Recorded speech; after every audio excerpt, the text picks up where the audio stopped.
this is a really important story to tell, and to understand this is particularly now, because as I was saying before, race is central to our story. Race, race, race. And a lot of people don't like that. And a lot of people don't want to hear about it.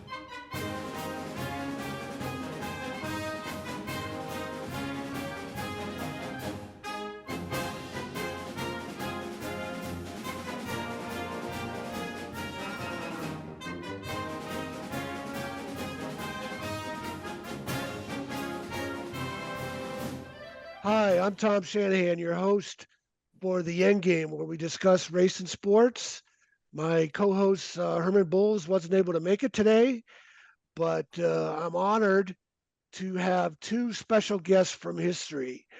One is Joe Romig from Colorado's 1961 Big Eight championship football team, Rhodes Scholar, College Football Hall of Fame, played in the NFL.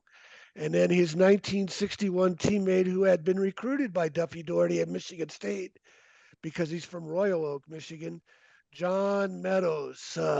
It seems like every week I'm introducing a great figure from history with an untold story, but it's true. Truth is stranger than fiction. You guys have a great story to tell, and I appreciate you being on with me. Welcome. Happy Thank to you. be here. All right, well, let's get started. Some Colorado people might be wondering, what's a Michigan State guy, me, doing trying to tell a Colorado story? Well, it connects back to Michigan State, probably the most important. Michigan State coach Duffy Daugherty, probably the most important person in the story of college football integration. And I shouldn't say probably, he is. And no better authorities of that, if you don't want to believe me, is Barry Switzer.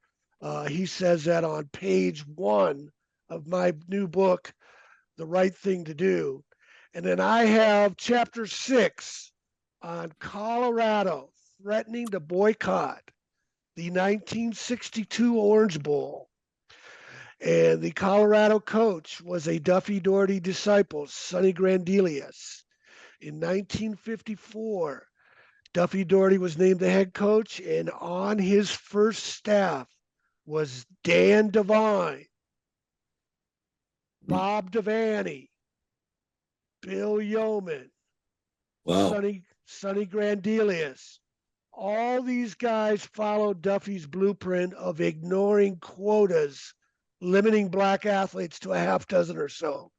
And that was just about all of college football, including, I always have to point this out because people don't understand it, including USC. They followed that unwritten quota until the 1970 season. 1969, maybe you could give them credit for. But what happened was Colorado had played a regular season game at Miami, 1961. Remember, this is segregation in America, Jim Crow laws. Team travels down there, and it's a predominantly white team, 70 some white players, only 5 black players. They get down to Miami, and the black teammates are not allowed to stay in the same hotel, eat in the same restaurants, even ride on the same buses. And so Colorado wins the game. They go back home to Boulder, and team captains Joe Romig and Chuck McBride, better known later in life as the defensive coordinator at Nebraska, call a team meeting. They say, "Well, here's what happened to our black teammates. It's not going to happen again."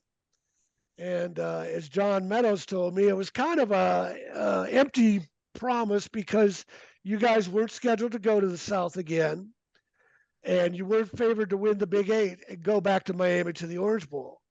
But sure enough, Sonny Grandelius was in the process of rebuilding that program. You guys win the Big Eight. You clinch it with a 34-0 rout of Iowa State at Boulder, at Folsom Field. The Orange Bowl guests are there to extend their invitation to the Orange Bowl. Everybody's slapping backs, throwing oranges around in the stadium. And in the locker room, the Orange Bowl representatives want to extend their guests. And then Joe and Chuck had something to say, right, John? Yeah, they did, and said that we weren't we weren't going unless we all stayed in the same hotel, as I recall. Now, I was a sophomore, so sophomores are always in the back of the line, and but that, and as I recall, I think, and I should shut up and let Joe. He was right there. That they had to call Miami back to Miami, and that was in 1961 when this was going on. There's no cell phone, so they had to go out.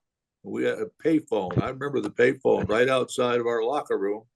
So they were looking for quarters or something to call down or to Miami to get an okay.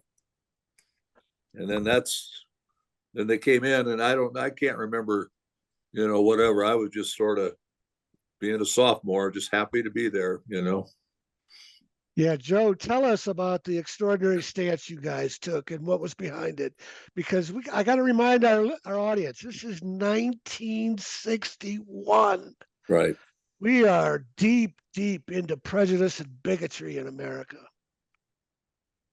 Well, to begin with, as far as the background goes, we practiced as a team. We scrimmaged as a team. We shouted as a team. We ate as a team.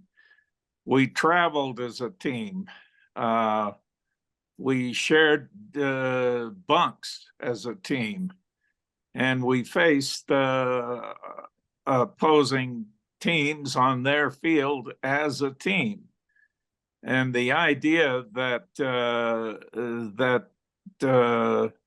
somehow our black players would be segregated from the rest of us was not acceptable. And so we didn't care really if we stayed at the Fontainebleau or some hotel elsewhere, as long as we were there as a team and stayed in the same hotel and practiced together, etc. So we said, and it was a joint decision among primarily the seniors, but the whole team, that if we couldn't stay together, then to hell with it, we would go. And apparently it was arranged by these phone calls that we would stay together. And in fact, if John can correct me, but I think it was at the Fontainebleau on Miami Beach. And my wife was in New York City a few years ago. She's Greek, and she went to the Greek Orthodox Church, and a sports writer was sitting beside her. And she introduced herself, and he knew about the story of Colorado in 1961. And he said, "We brought the hammer down on the Old South." That's right. That's Wow. right. Wow. Yeah. Well, yeah, and this was the problem in America in the 1960s, especially in the sports media. They avoided race. They didn't want to talk about it. So, of course, now, if this were to happen now, you think back to the 2015 Missouri team when they protested over some racial issues on campus. That was getting 24/7 coverage. So it's a sports journalism failure that this story wasn't covered properly. And I'll get into this later about how it is still not properly told, because it's still largely an untold story outside of a few Colorado fans. Yeah, one thing to point out is that virtually all of the teams we played in the Big Seven and Big Eight had black players. Right. For example, OU had a black fullback named Prentice Gaunt, Yeah. and Kansas had big running back Curtis McClinton, and when we played Iowa State, they had a big running back named was it Thunder Thornton? Yeah. Nebraska. That was Nebraska. Virtually every team we played had black players. Right. And I grew up at Lakewood High School, which was primarily white, but it was a mix of blue collar and white collar. We had a few Asians and a few Hispanics, but my high school coach, Tom Hancock, he was the wrestling coach and also the football coach. He would send me across town to Manual High School, where I with their great heavyweight Marvin Oliver. And he'd send me to West High School, and I'd wrestle with Julius Garcia, who was a Golden Glove boxing champion. So we, the idea of different cultures, different races playing was not at all new to me. Right. Yeah, the players themselves were often ahead of the coaches and the administration. I want to jump ahead, though, to the 50th reunion. And John, you tell this story about Ted Woods had passed away, one of the 5 black players by then. But Buffalo Bill, Ted Woods was the leading rusher on that team, African-American gold medalist in the Olympics. But Buffalo Bill Harris, another star running back on that team, played the CFL, longtime C Club director. When you guys had your 50th reunion, he got up and wanted to express some thanks to his teammates for what is still largely an unknown story. Well, he did, and it was a luncheon during that weekend of celebration of the 50th anniversary, and so there was boosters and different fans and the round tables, and it was a luncheon, and we had a lot of guys that came back for that 50 years later, and not many had passed, so we had a real sizable group. And unbeknownst to Bill and I were freshmen together, and then we both had our own careers. And then when we both sort of retired, I went to work for the university in the athletic department, and I hired Bill to come back from New Jersey, which he did with his family, and he ran our alumni C Club, the letter person club. And he was fabulous. He just passed about a little over a year ago. But next thing you know, at the luncheon, Bill gets up because it was his deal, his show, and he called out.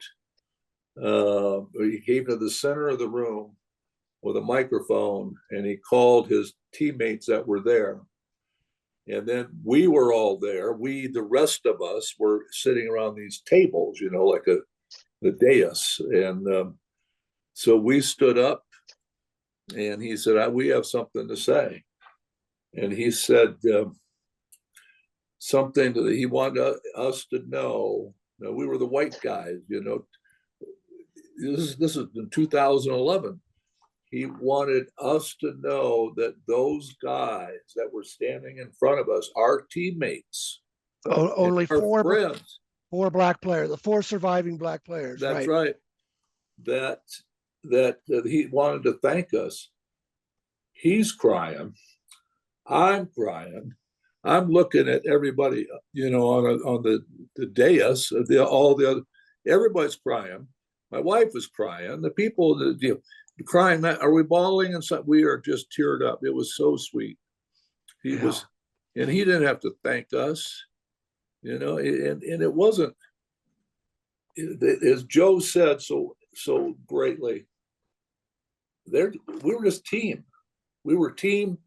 We were team when we're eating lunch. We're a team when we're playing. We're a team Yeah. when we're trying to knock, each other's head off. Yeah. When we're practicing. So.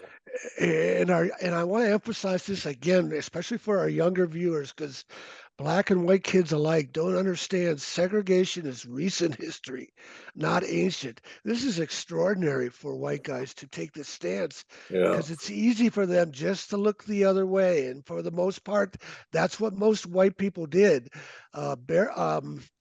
Martin Luther King always talked about leading the civil rights movement. And after the bombing of the 16th Street Church in Birmingham, when 4 little girls at Sunday school were killed, King talked about the appalling silence of good Christian white people who know better and don't do anything or say anything.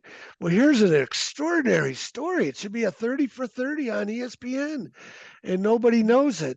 And the other element about that story I want to add real quickly before we move on is I was fortunate to talk to Bill Harris, thanks to you guys, because he was already in his final days from cancer. And one of the things he told me was that he had approached Joe and Chuck and said, we don't want to be the reason you guys don't go to the Orange Bowl. Right. Meaning we, the 5 black guys. Right. And Joe, you said, well, that's the way it's going to be. Joe or John, add one more comment about how adamant you guys were. Go ahead, Yeah. Joe. Very strongly that we were a team, and as I said earlier, we practiced together, traveled together, roomed together, etc. And we were going to stay together regardless of whether or not that meant staying home or going and being able to stay together. Yeah. Okay, and then I want to go back here to Sonny Grandelius and his association to Michigan State. On that staff I mentioned, Dan Devine went to Arizona State. Remember, I told you before, there was an unwritten quota, only a half dozen black players on teams. And a lot of these Big 8 schools that you mentioned, Joe, that with the black players, some of them were their first black players, or they were only a half dozen years into having black players. So Dan Devine goes to Arizona State. He ignores the unwritten quotas. He has success. He brings with him Frank Kush, who had been a player on Duffy Daugherty's teams with Biggie Munn. And when Dan Devine took the job at Missouri, Frank Kush took over, and he also followed Duffy Daugherty's blueprint as he continued to build Arizona State into a national power. Devine goes to Missouri. And how many people know this? Not very many. Missouri is not the Confederate like Alabama or Mississippi, but it's darn sure a southern state with a lot of racial prejudices. And Dan Devine had 2 black players in Missouri. And then Dan Devine goes to Notre Dame. Same thing. In 1976, the 10 freshman recruits he had at Notre Dame in 1976 was the most ever in the school. Bob Devaney increases the number of black athletes at Nebraska, and then plays Oklahoma, coached by Chuck Fairbanks, who like Frank Kush played on those Duffy Daugherty, Biggie Munn teams. And Chuck hired Barry Switzer as his offensive coordinator. And I was able to talk to Barry about that because most of these coaches, of course, are dead. And Barry said that he and Chuck were of the same mindset. We're going to recruit as many black players as we want at all positions. And that's what happened at Oklahoma. And then also Bill Yeoman on that 54 staff went down to Houston, desegregated the program. And one more coach associated with that Duffy Daugherty era was Earl Edwards, who went to North Carolina State and desegregated their program. But that's the background on what Sonny Grandelius was doing there at Colorado and how he was recruiting more black players. Joe and John, and then of course in his third year, you guys you beat Oklahoma for the first time in I think a decade, and then you win the Big Eight. You beat Missouri that year too. Missouri was with Dan Devine, was the defending champion. Talk about the program that Sonny was building there at Colorado. Well, he was a great player at Michigan State, and he brought with him a first-rate staff. Buck Nystrom was an All-American at Michigan State, and he was our line coach. Chuck Borio was an All-American at Illinois, and he was our linebackers coach. And John Polanchek was the defensive backs coach. He was also from Michigan State. And so Sonny was tough. So was Buck and Chuck, and we knew when they came that Colorado was going to become a powerhouse, and we did after 3 years. When I was a junior, we played Missouri under Dan Devine, and they were ranked #1 in the nation. We had them down 10-0, and I think they won 16-10. Then the next week we played, which arguably the best team in the nation, which was Kansas. And I still remember the stands going back and forth, swinging back and forth, saying "Rock Talk Jayhawk," and they beat us pretty bad. And but then their coach had committed some infractions, and they had to forfeit 7 or 8 games. Yeah.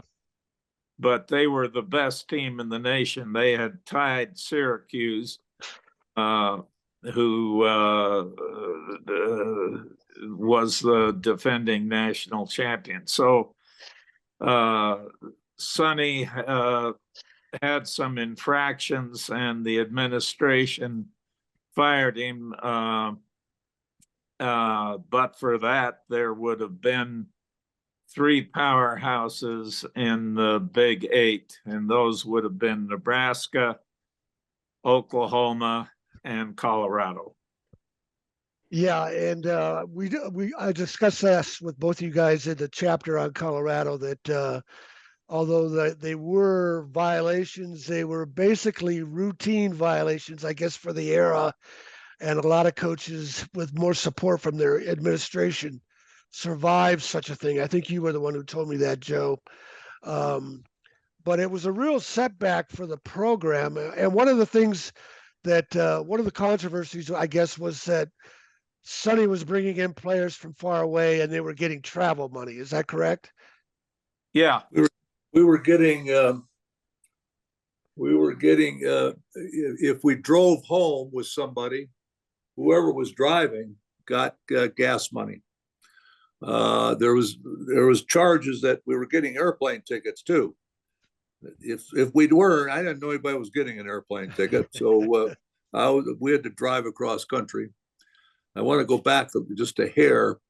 The spring that Sonny got fired, I think it was about 2 or 3 weeks before. Now, we had just left the Orange Bowl. We had just finished in the, we were a good football team that Joe's senior year, really good, and we lost LSU.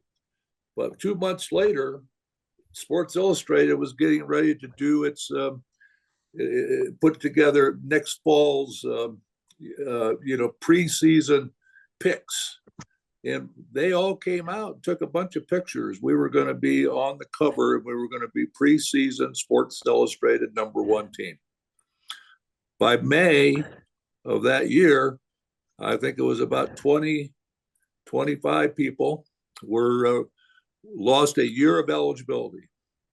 And then, and then Sonny, of course, got fired. And so that's just a part of the history. It had nothing to do with any of the, the civil rights stuff or any of that. It just was part of what our administration did. That's all. Yeah, yeah. And real quickly, I'll just mention this and then we'll move on. It makes so there was some jealousy in the locker room. It makes you wonder about what is on the horizon with NIL and jealousy among players in the locker rooms. I don't know. We haven't seen the end of this yet. But the one reason I really wanted to bring up the lost success of the Sonny Grandelius years, especially with his magnanimous moment with your team threatening to boycott the Orange Bowl, is later when Bill McCartney rebuilt the program, a lot of minority players were arrested, and there was a lot of speculation. Was Boulder racist? Was the police targeting these guys? A lot of the minority players, I know with the case of Sal Anesi, who I knew when he was a San Diego high school athlete, he felt he had been taunted.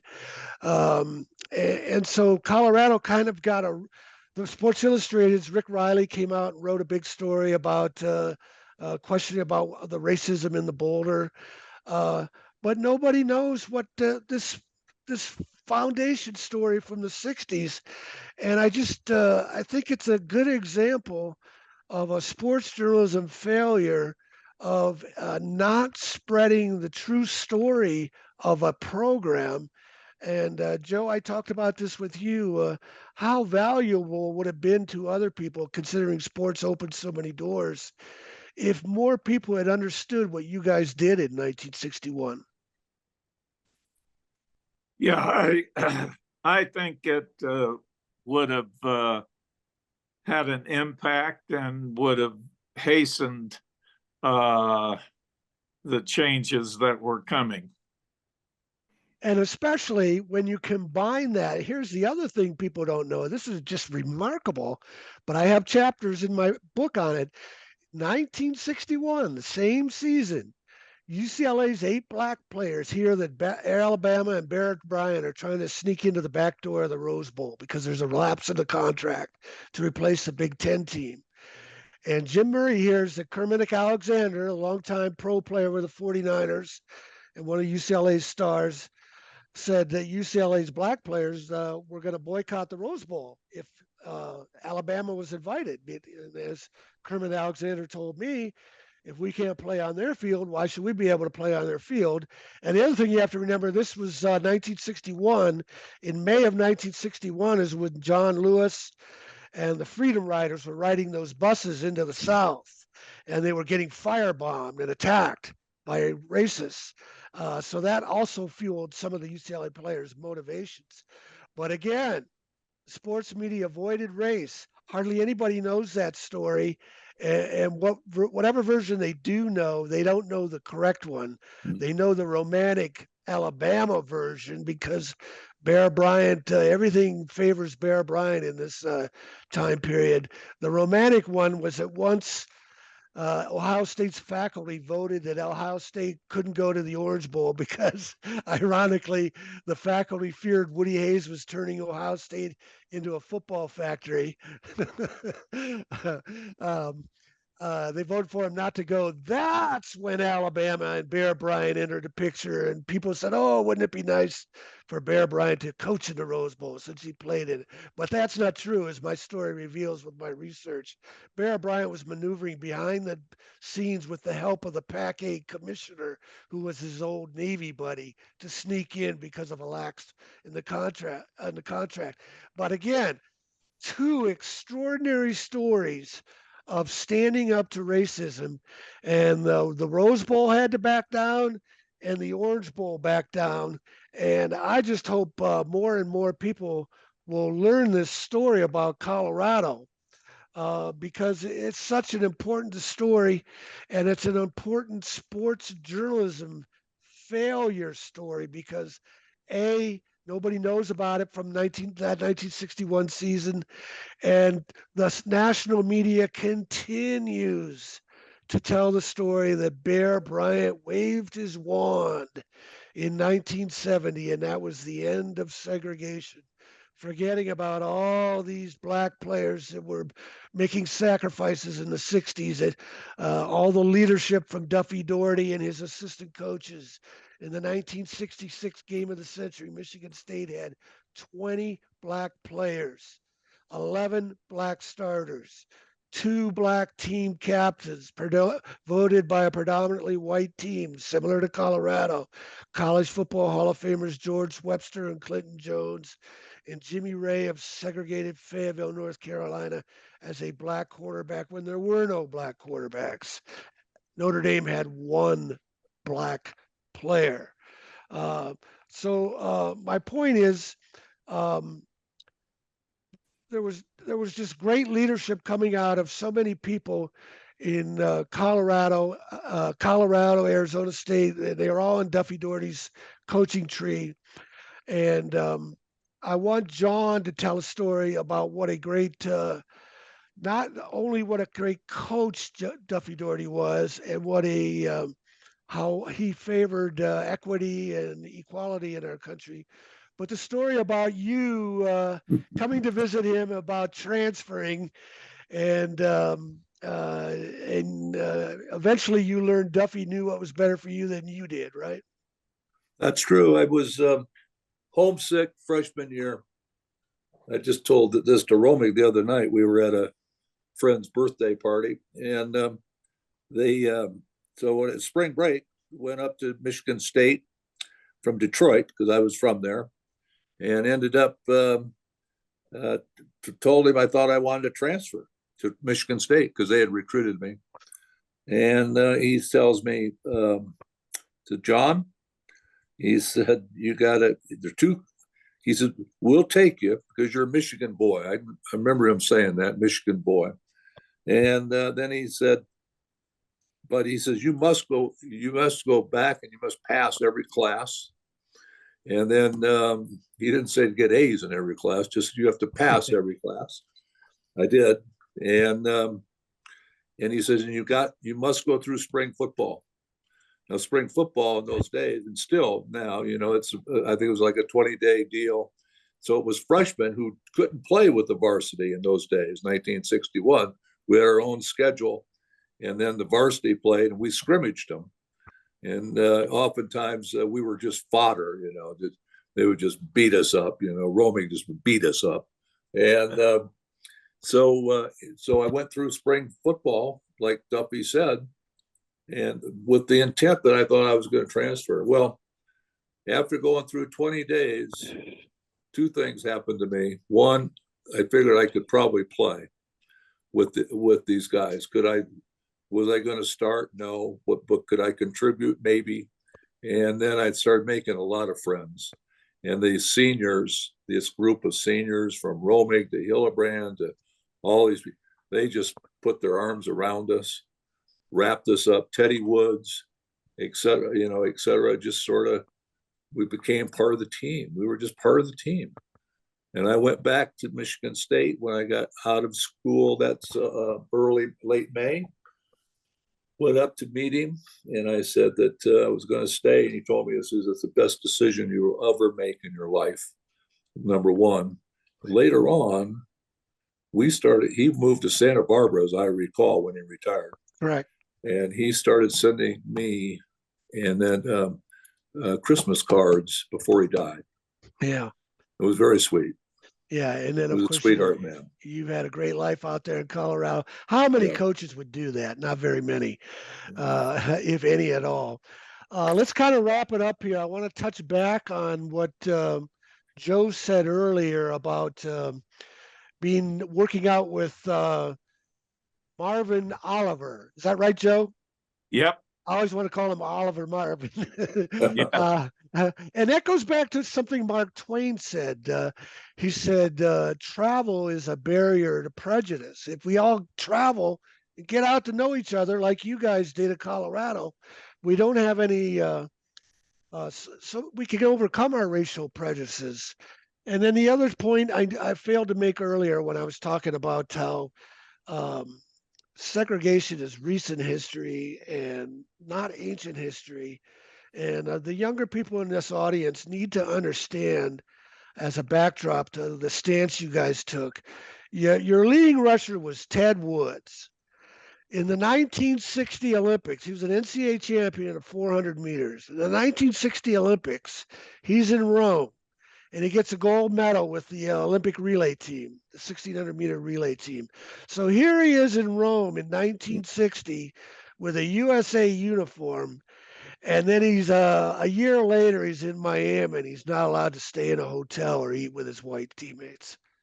That's the kind of country. That is how far we've come in this country. And that, if we don't know, we have a lot of this stuff creeping back into America. We are always a country of taking 2 steps forward and 1 step back. But that's how far we've come. We still have a long way to go. And we're going to discuss this more in a book signing in Boulder. And I'm really looking forward to this, and honored that Joe and John are going to participate with me, because I know they'll draw more fans than my name will, even though Shanahan's a pretty big name out in Denver still, Oh, yeah, right? yeah. But this is Yeah. on May 7th, 6:30 p.m. Boulder Bookstore, and that's downtown, 1107 Pearl Street in Boulder. And we'll pretty much talk about the same subject matter. We'll sign books, we'll take questions. And my goal with all of the things I do on my website and my book is to create a better understanding of how far we've progressed in this country. And let's not go backwards. And let's tell us these untold stories. My book is full of courageous, untold stories. Final comments from John and Joe from a fantastic team in college football history that is too deep in the shadows. It needs to be up on a mantle somewhere. Let me Captain Joe can wrap it up. It's just an honor to be on this team. It was an honor to be part of the young people and be mentored and captained by the seniors. And whatever came of that, it was from their heart. It was from our heart with our teammates. And, were we part of anything that went on, now you got little things going on, now, around, and you just have to be vigilant and just have to take a stand and be proud to take a stand.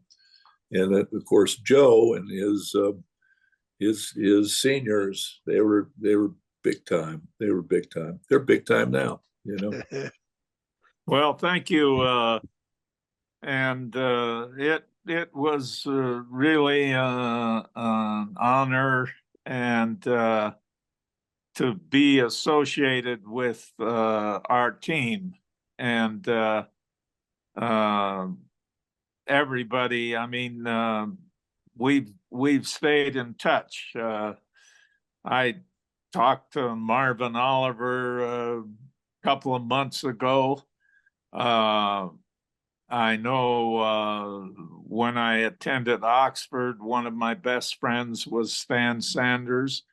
He was LA attorney, and we've all stayed in touch. I go out to dinner every few weeks with Ken Bardell, and he was another toad guard like me. And one of the things that I think bonded us was we teased one another about various physical things. For example, Bill Harris had a great big head, and we had to order a special helmet for him. And so we called him Head. Now, Meadows, we had to order a special helmet for him because of his nose. It's so long. And they called all of the guards Toads. We followed the blueprint of Buck Nystrom, who was another Toad. And with regard to Teddy Woods, I mean, he was all muscle all the way down to his knees. And then he had these very tiny calves. And so we called him Pix. And those, our fullback had a couple of buck teeth, and we called him Snaggletooth. He's a retired professor who worked with, I think, John Franklin at Chicago, and wrote many, many stories and books about the South and racism and so forth. And I remember seeing an ad on TV. I think it's on Discover. Anyway, there's a guy working out in the gym, and suddenly breaking through the wall is another guy with big legs and muscles. And he looks at the guy in the gym and he says, "I've seen bigger calves on chickens than you have." Well, that was Teddy Woods, you know, from the knee down. Yeah. So I think we grew by teasing one another, and it was all in good spirit. And that's what that was part of what made us a team. Yeah. Yeah. Well, it's an honor to have you guys on and a chance to tell this story. And I don't know what to say. Wake up, Sports Illustrated, ESPN, The Athletic, all these national outlets. Quit selling the story about Bear Bryant as a benevolent segregationist. Bear Bryant dragged his feet into the 1970s on integration. And the story about the 1970 USC Alabama game, those myths were made up 20 years after the game was played. When the game was played, there was no overnight impact. And there are just so many courageous pioneers that have unjustly been shoved in the shadows.